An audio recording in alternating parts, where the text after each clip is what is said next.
much for having me today. It's very nice to physically be in an office with other people after a long time of home working. I'd say. And yeah, nothing beats the buzz of Central, especially when it's wet and there's umbrellas around. Any Hong Konger knows what I'm referring to there. And welcome to everybody else who's not in Hong Kong today. We're very happy to have you as well. So as was just mentioned, I'm a HR director with a recruitment agency. I think a lot of firms are familiar with the Robert Walters organisation. And so I've had the opportunity to experience this pandemic both through the impact it's had on my company, but also the way that we've seen that play out with our clients and our candidates and the broader Hong Kong community. And so I think it's probably fair to say that since the beginning of this year, the world has become unrecognisable. You know, the global pandemic, as all of us know, have shut down international borders, it's broken supply chains, you know, loved ones have been hospitalised and worse. And so I think it's fair to say that all of us have been adversely impacted by the virus in one way or another.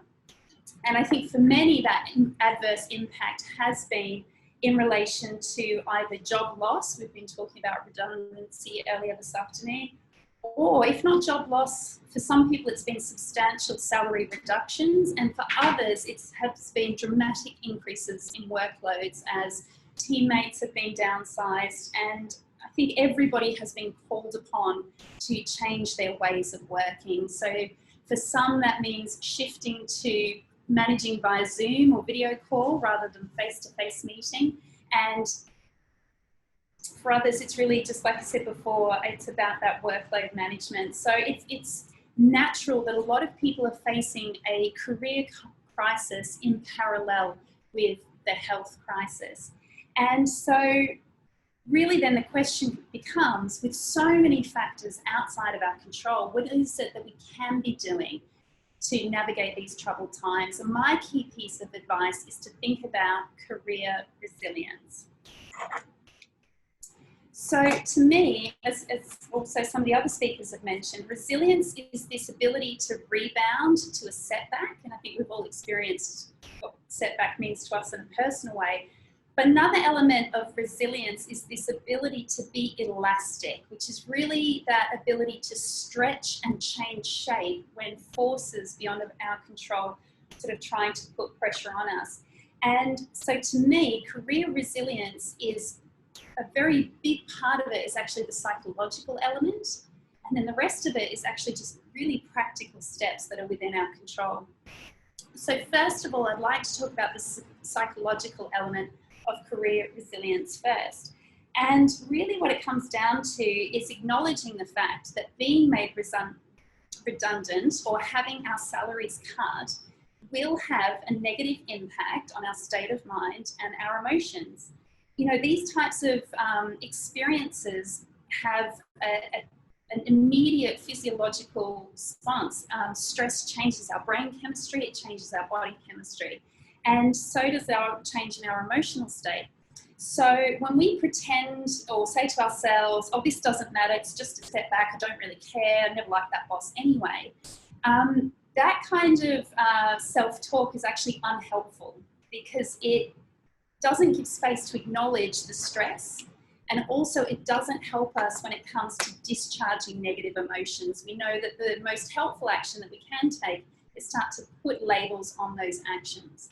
So by acknowledging the stress and by labeling actions and saying, I feel angry about what happened to me, I feel fearful about the future, like the question that came up a few moments ago. And as soon as we start to label those emotions, we can process them. And once we're into that stage of processing, that's when we have choice. And when it comes to discharging negative emotions, the two choices really are between blame and action. And when I'm talking about blame, what I'm referring to is that moment where we say, oh, this would never have happened if. And we can finish that sentence in a million different ways depending on who we are and our personal circumstances. Because it feels good to hold somebody accountable for these negative emotions that we're feeling. But unfortunately, sometimes there is no one to blame. And when we find ourselves in that situation, we're more likely to blame our loved ones or the people closest to us because that's who we have available. And And again, it's just not helpful. What is helpful is acknowledging the emotions like fear and anger and acknowledging what they're doing to us, because they can be really energizing. Like getting angry can really make you want to get out of the chair and like go for a run or ramp up your CV or just do something, right? So channel it. We do also have to acknowledge the fact, though, that some of our emotions that we're going to experience are not mobilizing, they're not energizing. And one of those emotions is the emotion of being overwhelmed. The feeling of being overwhelmed is actually quite dangerous, because it doesn't energize us, it's more likely to sedate us, and that can lead to psychologically dangerous states like depression. So quite sincerely, to anybody who is listening today and who is feeling quite low, I would really recommend asking for help, either from a loved one. If you are in Hong Kong, there are organisations like Mind Hong Kong or the Department of Health Services that can really point you in the right direction there. So, I'm so sorry about my old-fashioned notes, but it's just how I roll. Oh, that's good. That's how I roll as well. Wonderful. So to anybody watching, sorry, it's all, the magic is down here on the table. So once we have made the decision to harness the power of our emotions, that's when it's time to really start taking practical steps to really build up career resiliency. And I really think you can consider your career to be resilient when you are able to create options for yourself. And these are options that protect your livelihood and your future prospects. There are so many things beyond our control. One of them is perhaps getting made redundant or becoming unemployed. The other thing beyond our control is how long it takes to find the next job. I can tell you, as someone who has almost 20 years of recruitment experience, the job search duration is very much linked to market conditions and is rarely a reflection of the individual's capability. So, if this is outside of our control, what's within our control? Well, there's a number of steps, and I'm going to give them two categories. The first set really falls under the heading of increasing your desirability, and the second set falls under this idea of increasing your visibility. So, what does it mean to increase your desirability? So, the best concept that I can think of in relation to this is to invest in becoming T-shaped. Now, this is a very different set of steps to becoming Mr. T-shaped, although that can help. But anyway, the idea of being T-shaped was actually pioneered in Silicon Valley, and it really refers to the fact that the most desirable candidates have this sort of core skill or knowledge that runs very, very deep on a particular topic. But they also have a range of skills, some basic knowledge that actually takes them quite broad in terms of their capabilities. So originally, this would have meant someone like a software developer who's very, very strong in back-end coding, but they've kind of dabbled a bit in user interface and also kind of understood how networking worked and could turn their hand to that. Today, the idea of being T-shaped has actually evolved, and it's applicable for practically all industries. So, for example, being T-shaped could also mean having a depth of knowledge in accounting principles, perhaps being CPA qualified or the like, but also being, pretty handy with a bit of data modeling, some graphic communication, and then some competencies in terms of public speaking. And really, as someone who's worked in the recruitment industry for a long time, I can tell you now, whenever you get a job description, there's never just one selection criteria. It really is about depth and breadth of capability. So then the question becomes, how do you know if you're a T-shaped person? And if you're not, how do you become one?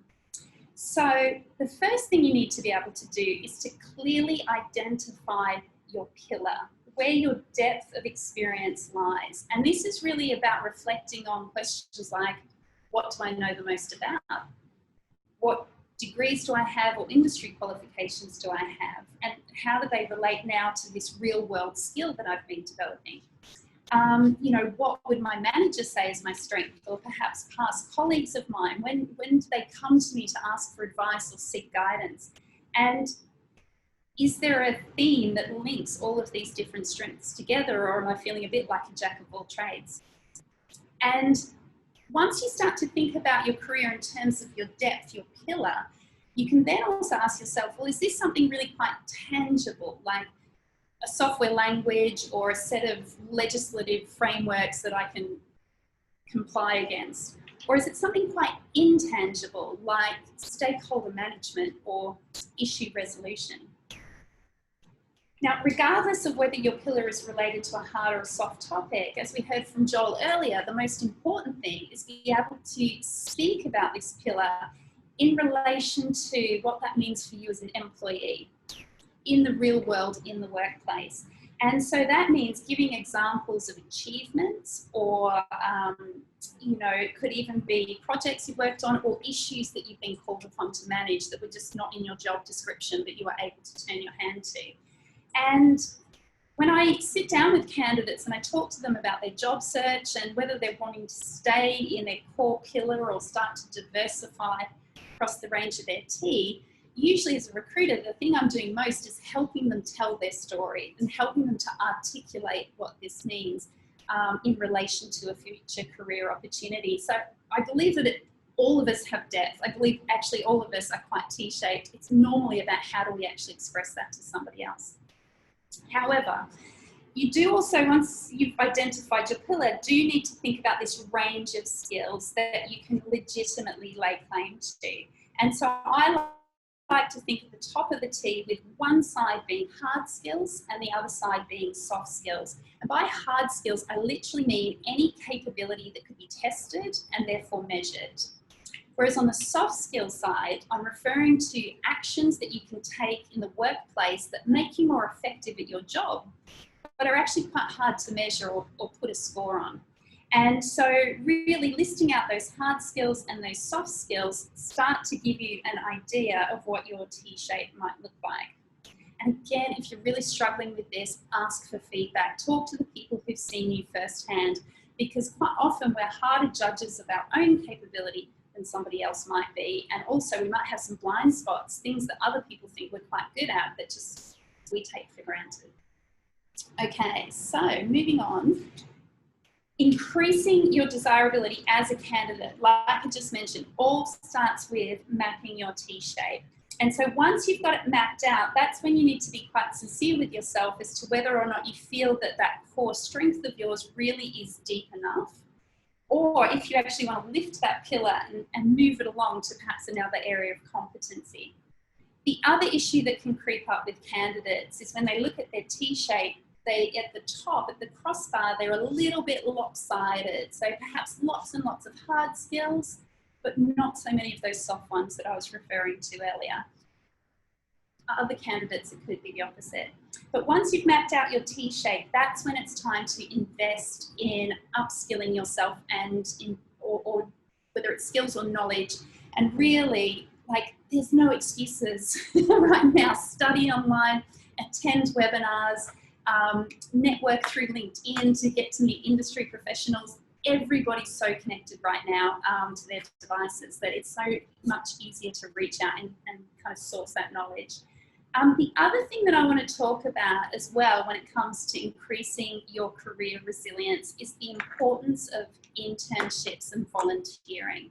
And the reason why I mention this is because they've kind of got double bang for your buck in so much as volunteering or internships help you increase your desirability as a candidate because it can help build out your T-shape, but it also will open you up to new networks, which is what's going to increase your visibility. And I'm going to talk more about that shortly. Now, if you're listening to me and you're thinking, oh, internships, I'm just too old for that. First of all, no one's too old for an internship, but I kind of get the sentiment. So I really, really want to recommend considering contracting. So I'm going to speak about the Hong Kong market specifically, but here in Hong Kong, if you apply for a contract role, typically the selection criteria is going to be a lot more flexible than applying for the same role on a permanent basis. So if you're not sure that you've got the depth of pillar to try a job that you haven't really mastered yet, really, really recommend contracting. And there's also a strong tradition in Hong Kong of converting contractors to permanent staff. So it can be a really quite helpful way to keep building your career. I've got one more point on this slide, which is just a reminder that your T-shape is something that's going to keep evolving. Yes, you want to focus on depth, and that's really important, but just don't forget about range as well, and try and keep it balanced between those hard skills and soft skills that I mentioned earlier. All right, let's move on. The next topic I wanted to talk to you about is this idea of increasing your visibility. There's no point being the most capable, competent person if nobody can find you when they've got that job vacancy. So when it comes to building up your visibility, this is really what can make some people feel quite uncomfortable, because you might need to push yourself out of your comfort zone here, and you're certainly at some point going to need to ask for favours. I'll talk about that in a moment. When it comes to increasing your visibility as a candidate, I want you to think about two key concepts. The first one is quantity, and the second one is quality. So I'm going to explain how that relates to social media first, and then I'll talk a little bit about the real world after that. So here in Hong Kong and in most markets, LinkedIn is the platform that most candidates will use for sort of raising their profile, whether they're active or passive job seekers. And so the first thing you need to think about is, how do I make sure my network is kind of as big as it possibly can be? But again, we want to think about quality. How do I maintain the quality of my network and the information that I'm sharing with people? And so what I think about when I'm increasing my network is, if I'm going to send an invite to somebody and say, please connect with me, I want to make sure that it's going to be a mutually beneficial connection. So yes, I'm thinking about what I want from them, but I'm also thinking, am I in a position to offer help? Can I offer my knowledge or my connection somehow? And if I think more or less this is going to be mutually beneficial, I'll send off an invitation and explain why. Equally, if somebody's sending me an invite, I've got a bit of selection criteria over who I will and won't accept. And especially if they're a stranger, I've got a few guidelines around where they're located, which industry they work in, and the reason they gave as to why they want to connect with me. Because yes, I want a big network, but I want a quality network. The size of your network helps, but there's a lot more to mastering social media than that. So I want you to think about this. How searchable are you as a candidate? So when recruiters or in-house HR teams, talent acquisition teams are given a vacancy, it's a lot cheaper to run a search on LinkedIn than it is to post an ad. So all of us will sit down with the search functionality and try and find that hidden gem before we have to pay for an ad. And the way that we do that is through knowing how LinkedIn works. We use keyword search. But then there's also filters, and filters are focused on things like location, industry experience, but also skills. So you do need to think about whether or not, when you set up your LinkedIn profile, was it really all about the words that you wrote in your summary and your job descriptions, or did you remember to go into the skills section and start to tag yourself with those individual capabilities? Because those filters will really help recruiters narrow down, especially if it is a wide field of candidates. The next thing a recruiter or a HR professional is going to do is, they're going to, once they've found your profile, they're going to go into it and they're going to have a look through any endorsements or recommendations at the bottom of your profile, in addition to what you've written about yourself. So I really recommend reaching out to your network, asking people to endorse your skills, and if they have the time also to write, even just a very simple or brief recommendation can make a very big difference in a competitive market. So that's really about sort of getting your profile squeaky clean. I can't even begin to tell you how many candidates never update the date ranges on their profile, so they look like they've got 5 concurrent jobs. So just keep it slick, keep it accurate, keep it up to date, and that's going to be really helpful. The final idea I want to share with you about raising your visibility on social media is around being active. So again, this is all about how the LinkedIn algorithm works. And basically, the more active you are on commenting and posting, the more often you're going to feature in the news feed of your first tier connections. And so why is that important? It's important because you want to be visible to people outside of your network. You want your posts seen by your second and your third tier connections. And if you have a look at my data that should hopefully be on the screen now, you'll see that, I can't even remember when I took this screenshot, a few days ago, over the past week, 115 people had viewed my profile. I don't know why they viewed it. Maybe I came up in a search. Maybe there's another reason, I don't know.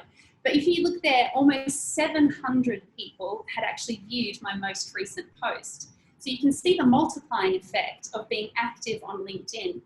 Now, when I'm talking about sharing posts, I don't mean a photo of what you had for lunch that day. I'm really referring to articles or thought leadership that are in some way linked to your T-shape, so that you're being picked up and seen by the potential employers, recruiters and talent acquisition professionals who are having a look around within that sort of knowledge domain. So again, just be a little bit discerning. And when it comes to discernment and social media, I definitely recommend Googling your own name. I know it sounds really narcissistic, but if something's going to come up in that search that you wouldn't want a future employer seeing, you might as well know about it so that you can do something about it now. So, final word on social media. I'm not sure how I'm doing for time here. If I need to hurry up, maybe someone can just, I don't know, give me the keys. You have another 10 minutes, go right ahead. All right, I'm going to keep going. So in real world, you need to keep thinking quality and quantity as well. So what does it mean to maintain this real world network outside of social media? Well, to me, it's all about getting together with people regularly. You know, in my career, I've got a group of professional people that I genuinely enjoy catching up with, and we really like each other in terms of, you know, interpersonal connection, but all we talk about is careers when we meet, and they tell me how they're doing and I talk about how I'm doing. And I think this is just a feature particularly of Hong Kong, but of professional networks generally, and we all need favours from time to time, and there's nothing wrong with asking for help. And the reason why I bring this up is because as a candidate, I'll backtrack one step. When a hiring manager has a vacancy, before they call HR, before they post an ad, the first thing they normally do is ask their teammates and their peers, don't suppose you know anybody? Because it's going to be so much easier for that line manager to get the ball rolling with some recommendations. And if a member of their team likes this person and trusts this person, it's an easier hire, isn't it? So if you have a professional network of people who are willing to say your name when they're asked, don't suppose you know anybody, you're just going to be so far ahead as a candidate. Equally, if you are someone who is on job boards or eFinancial Careers or LinkedIn or whatever it might be, and you see a job advertised, if you can call somebody at that company and say, hey, I see this role is being advertised, would you be able to refer me through to the line manager or HR? Again, you're just going to be standing out from the crowd versus the candidate who, you know, puts their CV in through an email or a portal. So it's all of these different tactics that you can do to basically just help yourself get ahead of the crowd and raise your visibility when it comes to job hunting.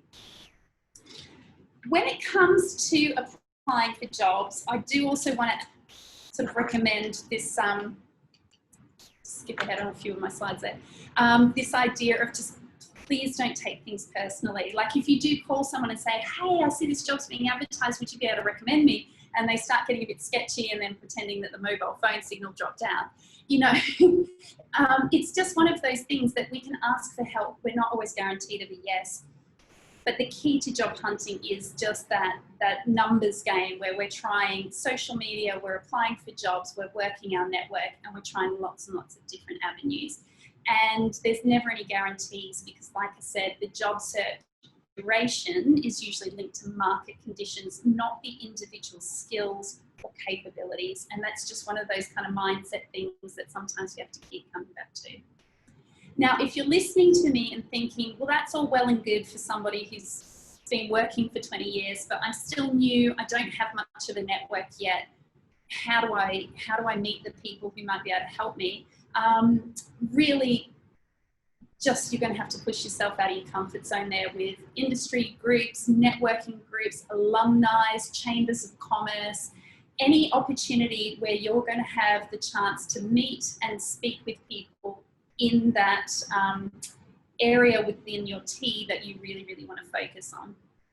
And again, when you have these opportunities to meet people, all I can say is be equally prepared to listen and help as you are to talk about yourself and ask for things. Because when we get that balance right, that's when networks tend to thrive. When they get a bit lopsided, it's when it doesn't work out quite so well. So I'm just going to recap there for a moment and say that building visibility is really about constantly expanding the quantity of your social media and real world networks, while also maintaining the quality of the information that people know about you. And this can be done on social media through curating your online profile. And in the real world, it's about human contact, staying in touch with people and maintaining those professional relationships. So I'm just going to wrap up the sort of more formal part of the presentation there to say that career setbacks are going to happen to all of us. And sometimes it comes as a result of something major like a global pandemic. And sometimes it's something just really close to home, like a beloved manager leaving and being replaced with someone that you just don't get along with. And so career resiliency is something that we should all be investing in at every stage of our career, regardless of external conditions. And it's about knowing that when factors beyond our control move against us, with time and effort, we are probably going to come out on top. And that is partially psychological and talking about, like I said earlier, managing stress and labeling emotions. And the rest of it's just really, really practical. And it's about raising your desirability and raising your visibility. And that's career resilience. Thank you. Well, thank you so much, Sommer. Again, you gave us a depth of information. There's so much to take away from it. I have a question for you. You talked a lot about LinkedIn and creating that visibility in the Hong Kong market. And traditionally, you'll have people that have been working for about 5 to 10 years. You talked a little bit about that. Now, how does your traditional sort of your jobs DB and looking outside of the Hong Kong market, your monster.com, how does that rate and what's happening? Because a lot of roles are advertised and then a lot of people just go right into these systems and, before you know it, either the recruitment company or the organization that has posted that role receives tens and thousands of CVs. What is happening there and how do we use these sites to our advantage? Yeah, great question and a really real world kind of question as well. So I can tell you, I found more candidates from searching the sort of the CV repository of those job boards than from ad response. Mm-hmm. So because it comes down to timing. So if I've registered my resume just as a job seeker within Monster, in Australia it was always Seek, here Jobs to be eFinancials. That can sit there for a good period of time. And as the candidate, I probably want to update that version of the CV maybe every 6 to 12 months. And so as a recruiter, I'm going to go in there, I'm going to do again a keyword search and a skill search to see if that, gem of a candidate is just sitting there waiting for me. While I'm advertising the role, what I'm getting in my inbox are typically the aspirational candidates, the candidates who would love to think they were right for the role. And maybe they've got 2 or 1 of the selection criteria and they think I'm just going to send that CV across anyway. And so when it comes to ad response, once you've had probably more than 3 to 6 months of recruitment experience, you're flicking through those CVs with maybe less than 10 seconds. And unless you hit a keyword skill or a really impressive school or company name, you don't read the rest of the resume. And I hate to say that, but it's just a volume game because of the numbers that are coming in. So if you're a job seeker, what does that mean? It means register your CV with the database, don't just apply for jobs. And if you are applying for jobs, pick up the phone and call the recruiter. I can tell you now, I've been in Hong Kong for 14 years. I could probably still count on my 2 hands the number of candidates who've actually called me to say, hey, Sommer, did you get my CV? Because most people just sort of send it and it disappears into space. Perfect. Okay, we've got a couple of questions that our attendees have asked. The first question is, T-shaped is an interesting concept. How can I highlight it while I'm applying for a job online? Great question. I think in either your covering email, your CV summary at the very top, you can simply state the depth of my experience and my key topic is 1, 2, or 3. And my range of experience is across these areas. What's difficult for a recruiter or a line manager is when somebody says, I'm absolutely fantastic at accounting and public speaking and data modeling and graphic design, and they list everything as if they're equal competencies. Well, the reality is there's very few people who really are truly 10 out of 10 exceptional across 20 different competencies. So when you can highlight, here is the depth of my pillar, here is the range where I'm okay but not as strong. It's that authenticity piece that tends to help line managers and HR professionals and recruiters really warm to a candidate. Okay, perfect. Thank you. Time for one last question. And we asked you this because you're the master of this. What does a killer CV look like? Oh, it's brief, people. It is brief. So it's not a full page. No, every other job that I've had over the last 25 years. No, not at all, not at all, not at all. So, it's so funny. In the UK, it's really culturally entrenched in people never have a CV more than 2 sides of an A4 page. I don't know how they've achieved that, but I would love to bring that into. I've worked across Australia and Hong Kong, and in both markets, you get some CVs and they kind of go thwomp when you put them on the table. All of us have just got a capacity for taking in information, and by the time we're at the bottom of the second page, I just can't consume anymore. So keep it clean, keep it accurate. Number one thing that will turn people off you is if there are gaps in your resume that you don't explain, or you start to get a bit fudgy with the dates, because all of a sudden it creates this impression of, well, what's that person trying to hide from me? And it might be nothing, it might have been a typo, but all of a sudden you're just not looking quite as credible as you could have if you'd been accurate with the information in there. Okay, so if everybody's listening to this, it's no more than a page and a half. Please.